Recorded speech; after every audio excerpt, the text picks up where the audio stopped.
Dans cette vidéo, je vais partager sur pourquoi chercher l'Éternel, que signifie chercher l'Éternel et quelles sont les conséquences de chercher l'Éternel ou les avantages de chercher l'Éternel.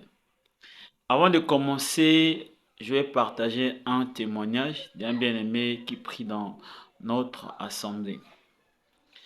Et dans notre pays, au Congo-Brazzaville, l'obtention des passeports, c'est difficile.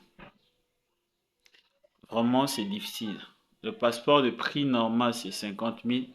Mais quand quelqu'un paye 50 000, tenez-vous tranquille que pour avoir son passeport, ça sera compliqué. Il sera obligé de corrompre. Il va donner beaucoup d'argent. Parfois, son passeport ne sort pas. Et il est là, on va le manipuler. Donc, ce frère-là, c'est un étudiant.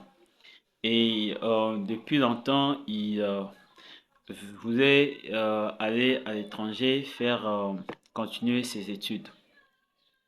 Et il s'est confronté avec la difficulté de passeport. Gloire à Dieu, le passeport est sorti, mais à vrai dire, cela a mis beaucoup de temps. Le frère a souffert. Il a fait beaucoup de tours à la préfecture plutôt de Brazzaville pour aller retirer son passeport. Mais je tiens à bénir le Seigneur parce que on a cherché le Seigneur. On a prié tout le temps. Il venait dans les programmes de prière, il venait dans les réunions d'intercession. On a prié, on a invoqué la grâce de Dieu et jusqu'à ce que le passeport ait intervenu et sorti. Je pense que si on n'avait pas prié, on n'avait pas insisté, persévéré, je suis sûr que ce passeport n'était pas sorti. Donc, d'entrée de jeu, tu comprends déjà par là l'importance de chercher le Seigneur. Surtout nous qui sommes en Afrique où le courant c'est difficile. Manger c'est difficile. Trouver le travail c'est difficile. Aller à l'hôpital, tu peux avoir de l'argent et tu peux mourir facilement, c'est difficile. Et à côté de cela, il y a une sorcellerie à outrance. Il y a le mauvais cœur. Donc tu vois, si tu vis de manière normale, comme tout le monde, que les choses ne marchent pas à cause de tes situations, parce que c'est la situation du pays, parce que tu risqueras de marquer le pas et de beaucoup perdre. D'où il est important de chercher le Seigneur. Nous allons faire une démarche.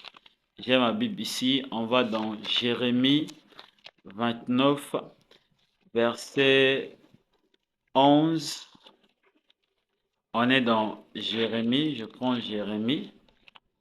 Jérémie 29, verset 11.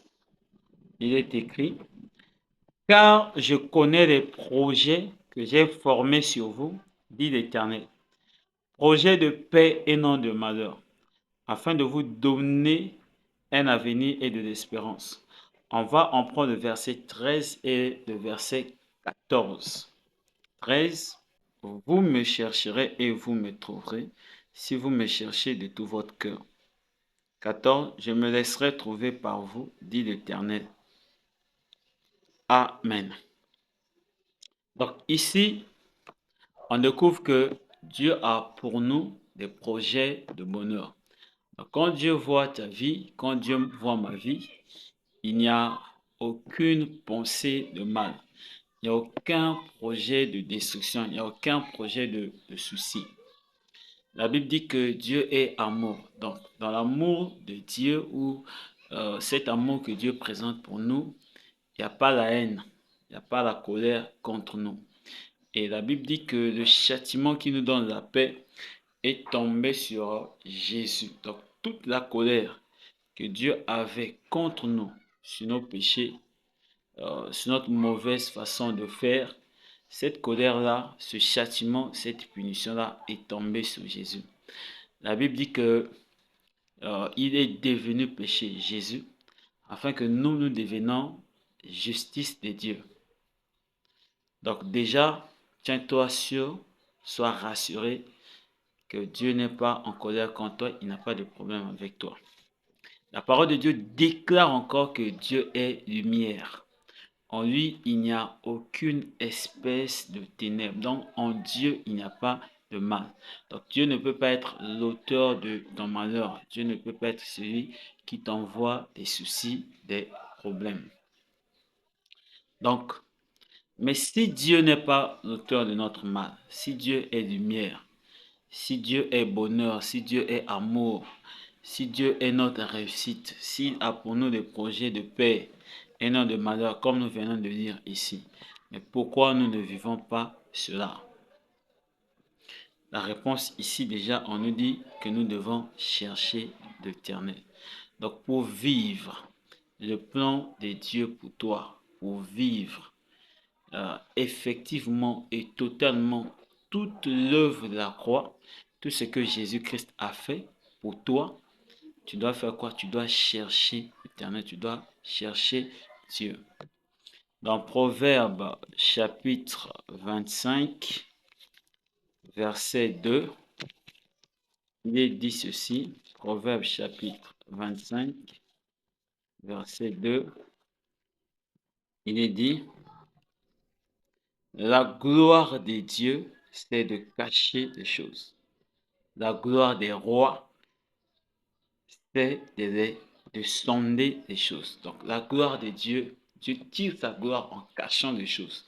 Et notre gloire à nous, c'est de sonder. Nous sommes des rois.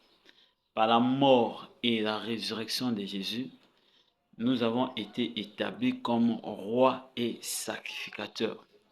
Donc, ma soeur, tu es reine, mon frère, tu es roi, tu es sacrificateur, serviteur, servante de Dieu. Donc, nous sommes des rois. Et ici, Dieu dit que notre gloire, c'est de sonder les choses, c'est de chercher. Donc, ta vie, ma vie est entre les creux de la main ou des mains de Dieu. Maintenant, nous devons sonder. Sonder là, c'est quoi? Nous devons chercher. Chercher, c'est quoi? C'est pour connaître. Connaître ce que Dieu a destiné pour nous. Nous connaissons à travers la parole de Dieu ce que Dieu a pour nous. Mais ça là, c'est ce qui est révélé à tout le monde. C'est ce qui est général. Mais pour toi en particulier, peut-être Dieu t'a appelé pour réussir dans le foot. Peut-être que Dieu t'a appelé pour réussir dans la musique. Peut-être que Dieu t'a appelé pour réussir dans un domaine concret. Tu dois faire comment? Tu ne dois pas suivre tout le monde. Tu ne dois pas faire tout le monde comme tout le monde. Même pour ton église, pour ton ministère, tu ne vas pas chercher à ressembler à tout le monde. Mais tu dois faire quoi? Tu dois chercher l'Éternel afin de trouver les secrets, afin de trouver ta particularité, afin de trouver ton domaine, afin de trouver les idées, afin de trouver la façon de faire, afin de recevoir, d'être équipé par l'onction, afin d'être baptisé du Saint-Esprit, afin de monter à une autre dimension. Commencer à manifester des choses d'une autre dimension. Je te rassure, la parole de Dieu déclare que euh, tout ce que nous cherchons, Dieu nous l'a déjà donné. Nous sommes dans Éphésiens chapitre 1, verset 3. Il est écrit ceci, que nous sommes bénis de toutes sortes de bénédictions spirituelles dans le lieu céleste. Donc le mariage, la bonne santé, la réussite, la percée, l'augmentation, les miracles, l'onction. Tout ce que tu cherches, Dieu te l'a déjà donné. Lorsque Jésus-Christ mourait, et il a dit tout est accompli. Il est ressuscité. Donc toutes ces choses-là sont déjà là. Mais ça ne va pas arriver comme ça. Tu dois faire quoi? Tu dois chercher l'Éternel. Donc déjà, par là, tu comprends déjà pourquoi nous devons chercher l'Éternel et l'importance de chercher l'Éternel. Et rapidement, je vais te dire, lorsqu'on dit chercher l'Éternel, c'est quoi exactement? Chercher l'Éternel, c'est chercher à découvrir Dieu, chercher à apprendre de Dieu, chercher à connaître Dieu. Connaître Dieu pourquoi? Connaître Dieu pour ta vie, connaître le plan de Dieu sur ce que Dieu attend de toi, connaître les choses que tu ne comprends pas. Tu es souvent malade, tu es souvent malade. Tu dois chercher l'Éternel pour connaître qu'est-ce qui ne va pas et comment sortir de ça. Je connais un frère qui est venu prier avec nous. Il a fait déjà 5 opérations, je crois. Il a un problème Et comme je suis pasteur, il était venu dans notre assemblée, il m'a expliqué la situation. Donc là, il doit encore se faire opérer et il est dans les procédures hospitalières. Et je lui ai dit, ne te fais pas encore opérer parce que ta situation, par rapport à ce qu'il m'avait expliqué, il dit que non, l'origine c'est diabolique. Même si tu te fais opérer, tu vas pas trouver la solution. Donc là, on est en train de chercher l'Éternel pour son cas là. Donc j'espère que tu as compris. Et rapidement, pour terminer ma vidéo, je vais donner 5 manières de chercher l'Éternel ou 5 choses à faire pour chercher Dieu. Un, c'est par la prière. Par la prière, tu cherches Dieu. Tu es là, tu poses à Dieu des questions, tu cherches à connaître, tu demandes à Dieu de te diriger, tu demandes à Dieu de t'orienter. Deux, tu cherches Dieu. Comment on cherche Dieu? On cherche Dieu dans sa parole. Nous aimons passer du temps dans la prière. Aujourd'hui, nous avons magnifié la prière. On a élevé la prière plus que le travail. On a élevé la prière plus que la crainte de Dieu. On a élevé la prière plus que les offrandes. Non.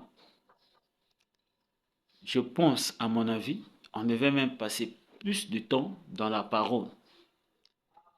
Voilà, que même dans la prière. On jeûne beaucoup, on chasse beaucoup de démons, mais on ne voit pas trop de résultats. Pourquoi? Parce que on ne comprend pas la parole, parce qu'on ne vit pas la parole, on ne pratique pas la parole. Donc, deuxième façon de chercher Dieu, c'est dans la parole. Tu dois passer beaucoup de temps à étudier la parole, beaucoup de temps à méditer, à réfléchir sur la parole. Tu dois passer beaucoup de temps à lire la Bible.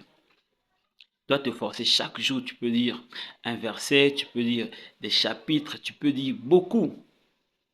La Bible dit que nous devons être la parole de Dieu, la parole de Christ doit habiter abondamment. Et cette parole qui habite abondamment va devenir notre succès, comme Dieu a dit à Josué. Troisième clé ou bien troisième chose à faire pour chercher Dieu, c'est aussi au travers des offrandes, tout type d'offrandes. On donne les dîmes, on fait des vœux, on donne des offrandes, on soutient l'œuvre de Dieu, tout ce qu'on peut faire. Il y a un jeune homme, il a succédé à un roi puissant et très intelligent, un homme selon le cœur de Dieu. Cet homme-là, ce jeune homme, c'est Salomon. Il a vu comment Dieu a marché avec son père. Et lui, il a décidé de chercher Dieu. Il est allé adorer Dieu. Et à cette époque-là, adorer signifiait venir apporter à Dieu des offrandes. Donc, il est venu, il a porté à Dieu des offrandes. Il a porté plus de 1000 holocaustes. Donc, une quantité d'offrandes que jamais personne n'avait faites avant lui. Je pense même après lui aussi, personne n'avait encore fait ce genre d'offrande. Et la nuit, Dieu l'a visité dans une vision et Dieu lui a demandé, qu'est-ce que tu veux que je fasse? Il a dit, je veux l'intelligence parce que j'ai succédé à un roi puissant, mon père, et la nation est grande, il y a un grand travail à faire. J'ai besoin de l'intelligence. Dieu lui a donné une intelligence et une sagesse extrêmement extraordinaire qu'avant lui, personne n'avait. Et il est parmi les hommes les plus intelligents de ce monde parce qu'il connaissait tout. Et en dehors de ça aussi, Dieu lui a donné une richesse extraordinaire. Il était l'homme le plus riche de la terre à son époque. Donc, quatrièmement, on cherche Dieu aussi dans la participation régulière à notre assemblée. La participation régulière aux activités de l'Église. La participation régulière aux réunions, aux activités. Il faut prendre part, il faut participer. Il ne faut pas venir s'asseoir, mais il faut venir comme celui qui participe. Aujourd'hui, nous avons cette qualité des chrétiens-là. Quand il n'a pas mangé, il ne vient pas à l'église. Quand il a échoué à l'examen, il ne vient pas à l'église. Quand il a des problèmes avec son mari, sa femme, les enfants, il trouve une raison pour ne pas venir à l'église. Alors que la Bible dit, n'abandonnez pas votre assemblée comme c'est la coutume de quelques-uns. Donc on cherche Dieu en venant régulièrement à l'église. Et cinquième manière de chercher Dieu aussi par le service de Dieu. Servir Dieu. Tout le monde doit servir Dieu. Balayer, nettoyer, classer les chaises, accueillir, chanter, Il y a plein de choses à faire. Servir Dieu, ce n'est pas prêcher, mais servir Dieu, c'est faire la volonté de Dieu, faire ce que Dieu attend de toi. Et dans l'assemblée, il y a beaucoup de choses dans votre église qui sont là que tu peux faire pour servir Dieu. En servant, c'est aussi une manière pour toi de chercher Dieu. Bref, il y a encore d'autres manières de chercher Dieu. Il y en a beaucoup, beaucoup, beaucoup, beaucoup. Mais les 5 là sont les 5 manières vraiment essentielles de chercher Dieu. La vidéo est un peu longue, j'espère que ça t'a fait du bien. Dis-moi en commentaire ce que cela t'a fait. N'oublie pas de t'abonner, de partager. Si tu as des questions, pose en commentaire et je vais répondre. En tout cas, j'ai fini par comprendre depuis un certain temps que le plus grand travail d'un chrétien, c'est chercher Dieu. Demain béni, paix et grâce sur toi.